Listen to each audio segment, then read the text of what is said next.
Special G Closing Time.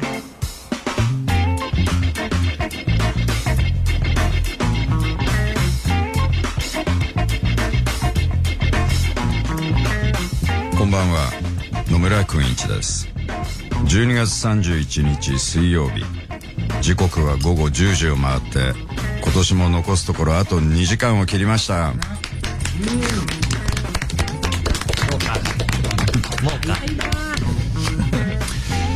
J-Wave では毎週日曜日の夜8時からオンエアしている番組 Traveling Without Moving のナビゲーターとして12年目を迎えました。すごい。おめでとうございます。ありがとうございます。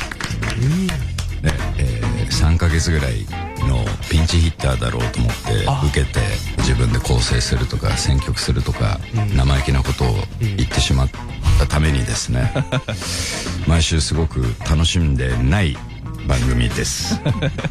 なかなか大変なんですよ。聞いてる人は楽しみだと思う。でももはやこっちの苦労なんて分かってないと思うんですけども、そして年末のスペシャルプログラムを担当するのは今年で7回目となります。ここから J-Wave Year-End Special Jeep Closing Time 忘年会スタイルでこの後11時50分までお送りします。そして年明け Jeep Opening Time ギターを手に集まってくれたゲストの皆さんと共にお届けします。年をまたいで午前1時までの3時間お付き合いくださいませ。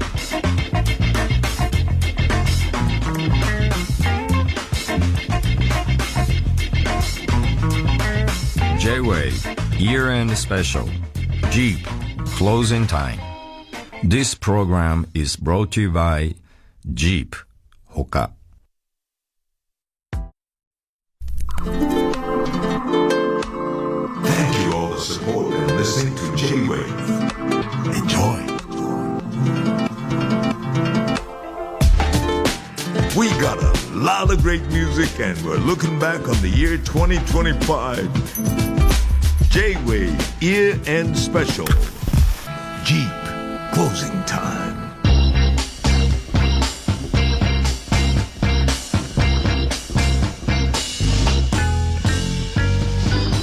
野村くんいちがお送りしています J-Wave Year-End Special Jeep Closing Time。 それでは今夜集まっていただいた皆さんをご紹介していきたいと思います。まずは奇妙麗太郎さん。よろしくお願いします。僕のその番組では、いくつも曲をかけさせていただいてまして、今日はとても楽しみにしています。ありがとうございます。続いてネバーヤングビーチの阿部ちゃんこと阿部優馬さん。阿部優馬です。よろしくお願いします。以前ではね、アルバムが発売の時に来ていただいて、その後は一切連絡をくれないっていうね。そんなことないですよ。根に持ってる。そんなことないです。根に持って会いたかったです。本当に。はい。今日会えて嬉しいです。会いたかった。会いたかった。はい、大丈夫です。うちに遊びに来てコーラしか飲まなかった阿部ちゃんしかいないんですけど、それもすごい恨んでるんで。恨んでる。すみません。はい。よろしくお願いします。お願いします。そして2019年の1回目からのレギュラーで出演してもらっていましたが、昨年はスケジュールの都合で欠席、友達を辞めようかと思ったきみくんです。よろしくお願いします。そしてですね、唯一の無欠席、もはやこのスケジュールを組んだり誰を呼ぶかっていうのはこの人の趣味と日程によっていると言って過言ではありません。そんな重責俺追ってるんですか？追ってるんですよ。知らない。まずはたかしくんからっていう、はい、たかしくんこと離れ組長住隆さん。はい、また今年もありがとうございます。ありがとうございます。皆さんそれぞれ面識やつながりがあるっていうのは、たかしくんは奇妙くんと一度夜にお酒をご一緒させてもらったこともあって、それどこで飲んでたんですか？それはもう某世田谷の、地下のバーなんですけど、その時ユザーンとかみんないて、ユザーンは今年はムンバイあたり、今ちょっとインド行ってるみたいですね。でユザーンもキミオくんと一緒にそうなんですやったりしてて、そういうのあってちょっと今からキミオくん来てくれないかなみたいな話になって連絡した。ちょうどツアーかなんかの帰り途中かなんかで駆けつけてくれて、楽しかったです。一緒にちょっと飲まして。全然楽しそうに聞こえそうですね。いや楽しかった。楽しかった。キミオさんもやっぱりカレーが好きなんですか？カレーそうですね。多分人並みに。まあユザーンほど好きなわけではないですよ。そうですね。あの人がこうムンバイにいると毎日カレーをあげてくるじゃないですか。朝起きるとすっごいうまそうなのが出てて、あれね飯テロってやつなんだ、飯テロ、全然二日酔いなのに食べたいなって思ってこうムルギーに行ったりしてるんですよ、渋谷のね。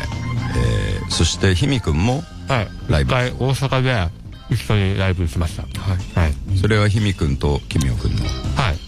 いろんな人で、でその後打ち上げしてありましたね。なんなら俺の母ちゃんもその日多分ライブで一緒に打ち上げしてって感じしたね、大阪で。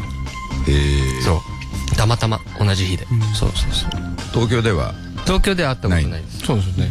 今日がじゃあそれで初めてっていうことで、そして阿部ちゃんは皆さんとこうつながりっていうか、まあひみくんも長杉さんもよくっていうか、まあなんか会うで、やっぱりキミオさんとはちょっと久しくお会いしてなかったですね。そうですね。もう10年ぐらい経つ。ですよね。久しすぎませんか？そうですね。渋谷のラママとかで一緒に共演し、ラママってまだあるんです今もまだありますね。それはネバヤンとそうです、キミオさんで。でそれもすごいいいカップリングじゃないですか。それ以来ちょっとなかなかすれ違うとかそれだけでした。僕と阿部ちゃんがフジロックですれ違ったように。いやー、あれ一番いいすれ違い方でしたね。すごい久しぶりなのにすごい釣れない感じでドンあーみたいなさーって言ってそんなことないですよ。いや本当に全然もうなんかすごいキラッキラの目で、あれなんだ山立帰りとかなんかそういう感じで俺の感想を邪魔するなみたいな。くんいちさんの話ばっかでしたなと。はい。本当に？はい。まあじゃあその辺は後でゆっくり聞こうと思うんですけど、僕は皆さんみんな知ってて、キミオくんは知らなかったんですけど、昔代々木公園の横のお店でちょっとライブをやってた時に、キミオさんがやるっていうんで一人で行きましたけど、なのでこうライブを見に。そうフットワーク軽かったんで。大好きじゃないですか。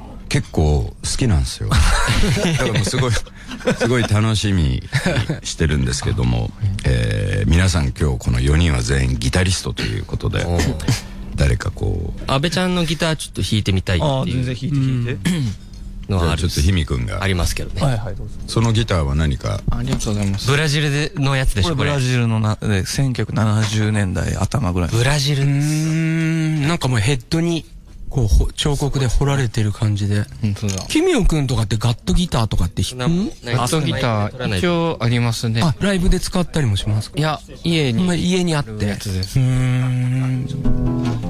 ットギターってね、こうすごいでっかいな。押さえづらいっていうか、幅が広いから。でも阿部くんはこれの方が弾きやすいんでしょ。僕はそっちの方がなんか好きかな今のところ。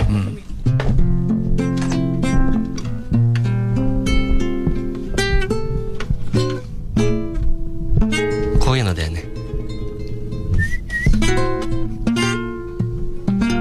優しいもんね。優しい。アコースティックギターより優しい。優しさがやっぱり阿部ちゃんは売りで。そうです。丸くて優しいみたいな好きですね。わあ、いいね。いい。酒バラっていう曲。酒バラ。そういう酒とバラの日々みたいな。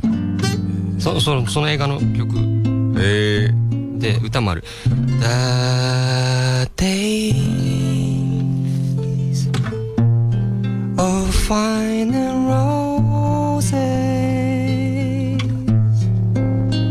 laugh and run away, like a child at play through the meadow. No one's to the closing door, a door marked nevermore, that wasn't there before. A lonely night discloses just a passing breeze, filled with memories of the golden smile that introduced me to the days of wine and roses and youっていうイエーイスケバラもう番組の終わりみたいな。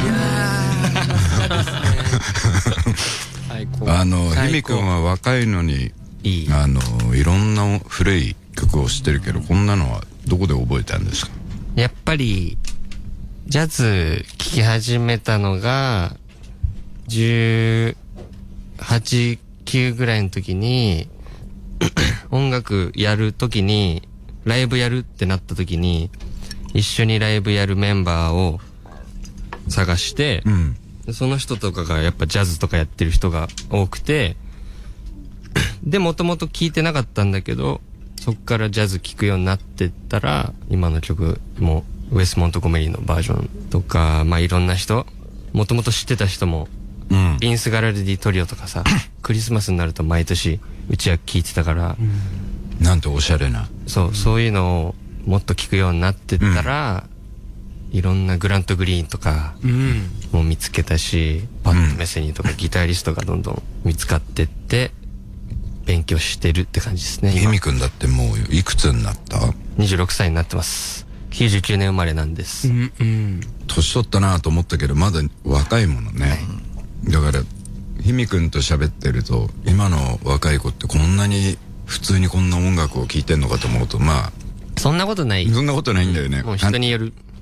勘違いで。でも本当に今年も僕忘年会をこの間パーティーをやったんですけど、ひみくんやってくれてバンドでめちゃめちゃ良かった。めっちゃ楽しくやらせてもらって、ありがとうございます。海外の友達が来てて、あの子は誰なんだって言って、すごいハッピーバイブだし、めちゃめちゃいいエナジーだと言われて、なんかこっちも誇らしげな気分になりましたけど、ね、他のご参方はああいうクラブみたいなとこ嫌いそうですよね。クラブ俺も嫌いだけどね。そうなん。ライブが好きなだけだから。でも一緒に行ったことあるじゃん。何かパーティーとか行こう。まあね、若いからね。全然嫌い。会話ができないのがちょっと俺ダメなんだよね。声を大きくしないといけないですもんね。俺あれが得意なのかも。そうだね。くんちゃん一番得意だね。やっぱりそういう音の中でも抜けてくる。抜けるんですね。めっちゃ聞こえる。そうだからお酒を注文する係なんですよ。バーテンが聞こえないからくんちゃん頼んでくる。ジントニック2つみたいな言うと聞こえるもん。松田優作みたいなそういう話あるよね。松田優作思ったより結構叫んでるなと。声を飛ばすっていう伝説聞いたことあるけど、なんか居酒屋ですごいうるさい居酒屋があって、注文するときにそのサトシっていうのがいるんで、いつも注文しようとして聞こえないと、くんちゃん頼んでくれって言うと、サトシってやるとみんな、はいって言って、誰が来るで全員サトシなの。でも、俺がサトシって言ったら、誰か来てくれってことだから。サトシが来れなくても、みんなとりあえず、はいって言って誰か来て、注文取ってくれ。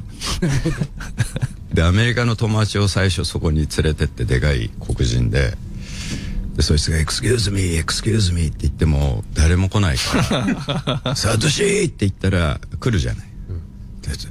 くんって声がでかくてすごいなって言った後にクラブかなんかに連れてったらやっぱり今度バーテンがこう聞こえなかったらそいつがいきなり「サトシ!」って言って「サトシ!」って言うから「お前サトシって友達がいるのか?」って言ったら「いやお前さっきサトシって言ってたじゃんあれは人の名前だ」みたいなっていうどうでもいい話なんですけどもそろそろ皆さんに今年いいですね、年末感。いいです。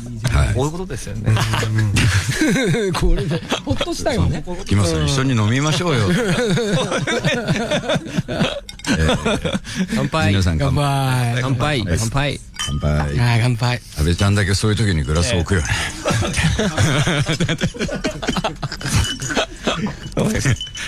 今年印象深かったライブ、パフォーマンスについて、皆さん自身の、音楽活動について伺おうと思いますが、奇妙さんは？そうですね。多分年始ぐらいに土温泉っていう福島県の温泉でイベントありまして、なんかすごい楽屋にクーラーボックスもあるんですけど、一升瓶いっぱい刺さってて男らしい。そうですね。なんかそういうことになりましたな。一升瓶が刺さって、それは全部奇妙さんが覚えてない間に飲んでしまった。なんか僕だけではないんですけど、定かではない。すごい、そうですね、楽しかったです。楽しくなさそうに。それだけでも。そうなんですよね。楽しいんですよね。楽しいんですよ。なんかすごい美味しい時とかに、眉間にすごいシワが寄ってるって言われたり、すごい。でもそれは真剣に美味しいと思ってるから。そうなんですよね。美味しい。すごい嬉しい時になんか険しい顔になってるらしくて、申し訳ないです。大丈夫です。大丈夫です。大丈夫です。そういう時は嬉しいみたいにやった方がいい。ちょっと来年それでちょっと来年それ違うし。今のちょっと苦しそう。いいんですか？いいんですよ。いいですよ。ね。他にここになんかパンクスプリング2025。はい。これ3月末ぐらいだったと思うんですけど、友達4人と幕張メッセ見に行ったっていう。見に行きました。自分でチケット取って見に行って。これ僕も多分行ったやつです。ピストルズが。そうですね。なんかアメリカの友達が行こうぜって言って、その日朝まで飲んでて、次の日幕張かと思いながら怖いな。行った。ピストルが、ピストルじゃないや。それ竹原のイントネーションが竹原君の方になっちゃいそうです。ピストルズの方が。ピストルズの方です。で、すごい良かったですよ。なんか一緒に飲んでみんなで楽屋で。ボーカルが若くて、でも結構うまい。そうですね。すごいなんかライブ見てて、そのギターの人とベースの人がそのライブ中にそのアイコンタクトしてるのすごい楽しそうにしてて、なんかそれ見てたらちょっと涙出てきてなんか辛いことあった？いや、なんかパンクのライブしてんのになんかすごいいい人生すぎるなと思って、なんかその自分がそこにおるのも嬉しいし、なんか嬉しかったですね、すごい。奇妙さんはこう、僕が聞いてるのとかこうアコースティックな感じですけど、パンクとかすごい好きなんですか？そうですね。うちに秘めたるパンク魂みたいのが。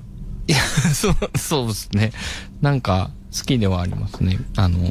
クロマニヨンズの時に後ろの方で見てたんですけど、前の方にいる友達が自分の方に来て手を引っ張って前の方に連れて行ってくれて、なんか素敵ですね。照れましたね。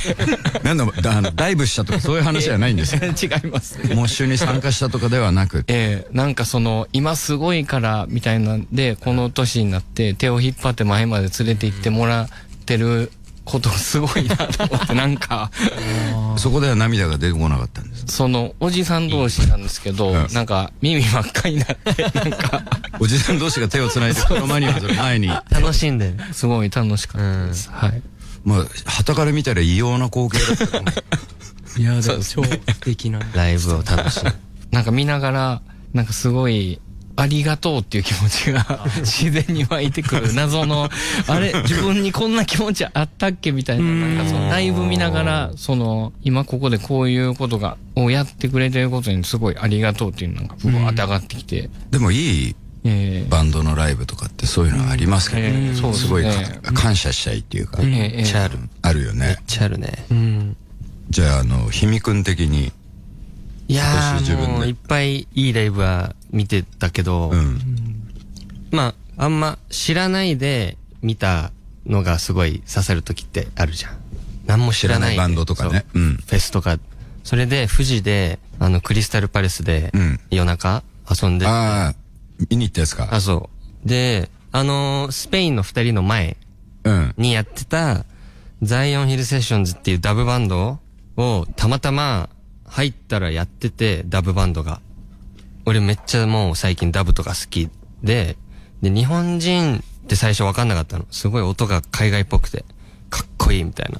で、生バンドで、レコードみたいな音が流れてて、で、もう一番俺すぐ前行って、たら最後の曲だったの、それが。で、知らなくて、そのバンドのこと、なんだこれみたいな。かっこいいってなって、最後の曲バーってトランペットとかブラスが7人ぐらいいて、ベース、ドラム、ギターみたいな、もうインストのダブバンドで超かっこよかったっていう。じゃあこの辺で今の会話に出たアーティストの曲をちょっとかけてみましょうかね。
っとね飲み物を追加しつつ、今日収録をさせていただいてるお店が表参道にあります、イートリップソイル。ジャイルビル4階。1階にシャネルとマルジェラがあるビルのエスカレーターを上がって4階まで来るとあります。あります。もうここ何年目だろう。3回目だということです。ありがたいですね。今日もたくさん料理が。ありがとうございます。ありがとうございます。安倍ちゃんは今年どうでした？僕は印象に残ったライブは、個人の名義で行ったアメリカツアーと、この間ネバヤンの方で武道館をやらせてもらったんですけど、すごくその2つがやっぱ大きく印象に残ってますね。あれは良かったねって言いたかったんだけど全然誘ってくんないし。誘えなかったんですね。誘っていいのかなってちょっと。もちろん。いいんすか？これがいっぱい。でも武道館もすごそうだと思ったんだけど、そのアメリカツアーすごい気になるなっていう。楽しかったですね。それソロで一人で。ソロのバンドメンバーと一緒に、またネバヤンとは違うメンバーと一緒に行きましたね。どの辺を回ったんですか？西から入ってそのまま東の方にも2週間で13個ぐらいライブして、もうエレンビルとかウッドストックとかそういう田舎の方とかも行ったりとかして、ほぼ毎日1日2回ライブする日もあったりとか、もうなんかサーカス団ってこういう気持ちなのかっていうか、なんかこう旅してる流しの人たちってこういう感じなのかなみたいな、すごい楽しかったです。どこの街が一番でもそのエレンビルっていうところに行ったんですけど、山すごいもう田舎で何にもないとこだったんですけど、こんなところにお客さんがいるのかなって思ったら、その会員制のライブハウスみたいのがあって、そこにその現地のいろんな人たちがもうオープンしたら急にバーッと来て、もう照明が全部真っ赤っかで、四角いラグの上から僕ら一歩でも出るとオーナーにめっちゃ怒られるんですけど、そのなんか結界みたいな絶対出るなお前らみたいな。で、そんななんか濃い人たち、しかもそれが1日2回しあって、1時間ライブして1時間後にもう1回ライブしろって言われて、どうしようみたいな。お客さんも。もうその言うこと聞かなかったら、もうピッてやられる。そういうでも、緊張感がやっぱ日本だとなかなかない種類だったので、すごく楽しかったですね。はい。でもじゃあお客さんはもうちょっとヤンキーみたいな。もうヤンキーみたいな人とか、もうほんといろんなルーツがあるような人が来て、なんかお酒飲みながらみんな聞いてくれて、まあ、日本でこんな音楽してる人がいるんだとか喋りかけてくれて、なんかそういうのもすごい楽しかったですね。はい、なんかいいね。はい、俺もちっちゃい時の夢が、こうサーカスに入るとか、すごい夢だったから、旅して回るみたいな、そういうのをアメリカでバンドでやったって聞くと羨ましいなって思うんだけど。そうですね。なんか、やってる時はすごい大変なこともやっぱあるんで、結構精神的にこうナイーブになる瞬間もあったんですけど、やっぱ帰ってきて、時間が経つにするとやっぱもっとやりたいなとか、もう一回行きたい。美化されていくからね。嫌なこと忘れて、いいとこだけ思い出してくる。そういう旅でしたね。はい。やっぱ海外行ってライブやると、こう日本では出ない、なんかそのアイディアみたいなのも出る。もうめちゃくちゃ出ると思います。やっぱり、あとお客さんの反応してくるポイントがやっぱ違うので、演奏面とかで、日本のお客さんってやっぱどちらかというとシャイっていうか、受け身な人が多いかなって印象なんですけど、向こうの人はもう、アレンジとかで急にそういう、なんか、意表つくようなアレンジがハマると、うわーとか、それがでも地域によってまた違って、あれ、ここリアクション薄いなとか、南の方でやった時は盛り上がったのにとか、そういう違いもあってなんか面白かったですね。安倍ちゃん自身も全然違いそうだね。こんな早弾きしたりとか。いやいや、もう僕メタルみたいなこう膝ついて。いや、僕はもうあれなんですよ。もうギターも弾かずにですね、ユーマー安倍としてこう、両手を離してもマイク一本でやってるんですよ。もうパフォーマーみたいな。そうです。もう歌って、はい、やってました。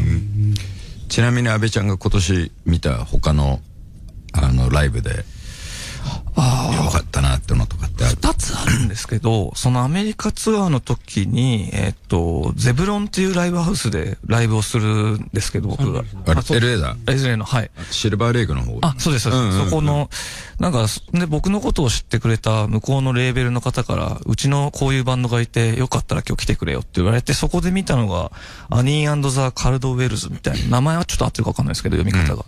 もう、ミシシッピ州の黒人の家族だと思うんですけど、日本でもライブ朝霧とか来てました。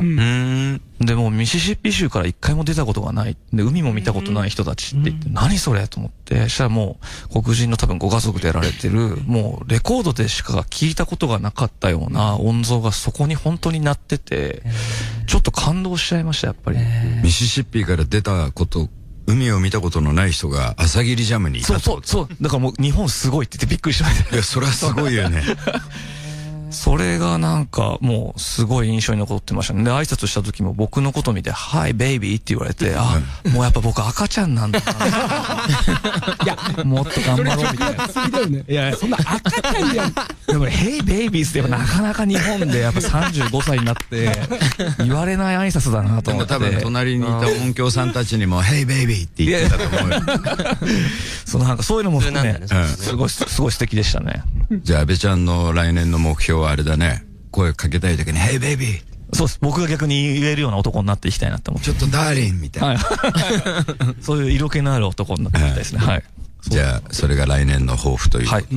はい。そして、長住さん。はい。今年一番印象深かったライブとは。うわ、なんだろう、自分もすごいやったでしょ。そう、今年は人生で一番ライブが多かったかな。なんかお金にしないといけないみたいな。ローンが溜まったとかそういうんじゃなくって。でも今日、いるから言うわけじゃなくて、奇妙くんとかめちゃくちゃライブやってるじゃないですか。そうですね。ツアーを結構、コンスタントに。はい。そう、自分も、まあ全然数は比べられないですけど、なんかこれぐらい、こう1年にライブやるの体験してみたいなみたいなちょっとあって、でやってみたんですけど、すごくいろいろ、まだまだ体力足りてないなとか、あるけど、やっぱり面白かったかなと思って。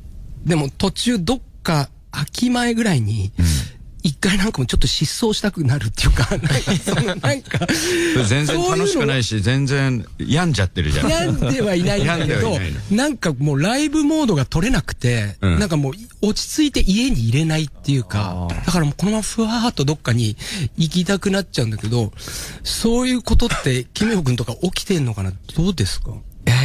ちなみに何本ぐらいキミオさんはライブ年間でするんですか？いやー、どうなんですかね。結構中住さんやってるってさっきおっしゃってました。100本ぐらいやるんですか？もうちょっとやってて。もっとやってる。すごいよね。じゃあもう3日に一遍とかそういうことになってきますもんね。そうですね。で、それ、東京だけじゃないっていうか、各地でやるってことですよね。そうですね。ほぼ家にいないじゃないですか、じゃあ。いないですね。週末どっかでやって東京帰ってきてまた行くみたいのとか、連続でずっと行くんですか？そうですね。もうちょっと覚えてないんですけど、なんか。今年の話ですか？どうして、なんでしょうね、なんか。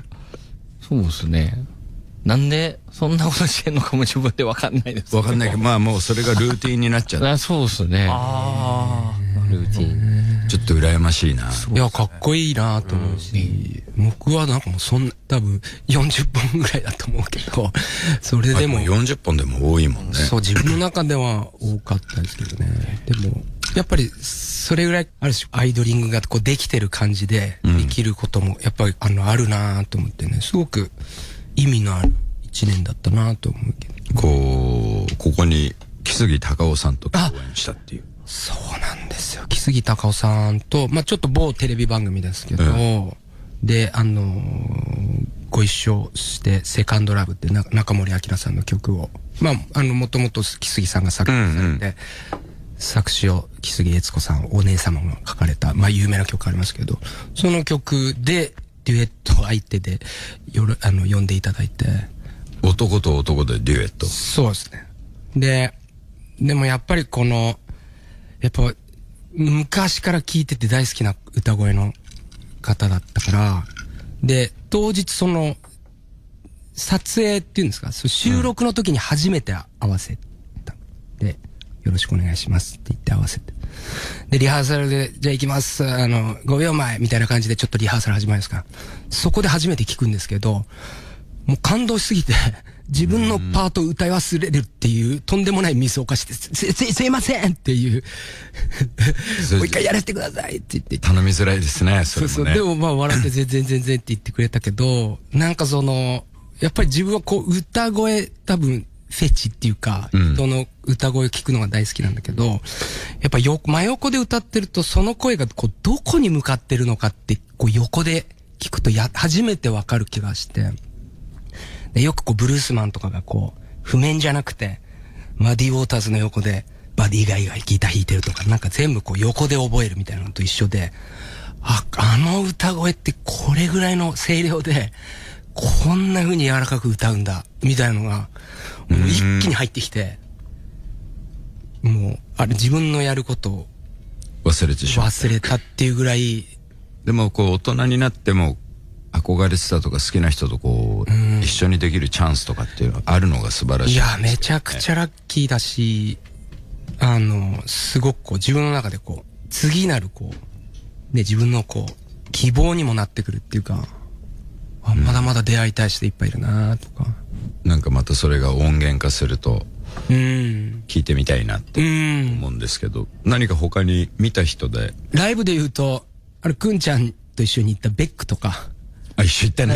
行ったベックとかは、初めてライブで僕見て、まあ昔から好きですけど、まあ、超絶ラッキーですけど、NHK ホールってかなりこう、フレンドリーな距離で、この距離でベックの生ライブ見れるってやべえな。ブツブツ言ってましたけどね、俺最初は東京ドームなんだけどな、とか。ご本人が。ご本人が。何日かやったんだよ、俺。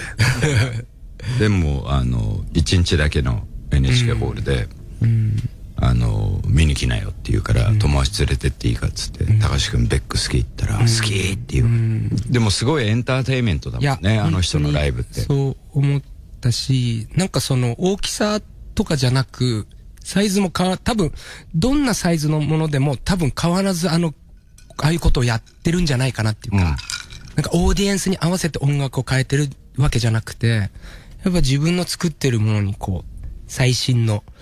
ね、年代によって好きな音が全然あの人と違って、こう、すごいエンターテイナーみたいな動きする時もあれば、アコギの時もあるし、すごい僕にとっても楽しい。ね、あの時にも喋ってたけど、彼一人の中にこう、アメリカンヒストリーが全部入ってる。その昔のエンターテイナーのフレッド・アステアとか、いろんな人たちのそのパフォーマンスのアイディアが今の彼に入ってて、それがとびきりこう、おしゃれで、なんか音楽がこう、継承されていくってこういうことなのかなとか思って、すごくぐっと、そういうものを感じながら、見てたのが楽しかったですね。ね、来年また戻ってきたいって言ってたんで。ライブやるって。ライブか、DJ したいって。DJ パーティーやったんですよ。 DJ パーティーしたら、やっぱり人に全部やらしてるから、USB に入れるってなんだって言われて、USB 買って中に入れんだよって言って。で、入れてきたって言って、それも知らなかった。そう。で、リハをするって言って、USB 渡されて挿したらさ、1曲しか入ってないわけ。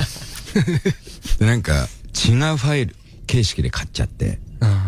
で、もう間に合わなくって、結局 iTunes で Mac からかけるってことになったら、なんか心が折れちゃって、これ、もうやらなくていいかも、みたいな。ミックスがしたい、みたいな。でも、1曲ずつしかかけれないから、iTunes で買ったその曲を。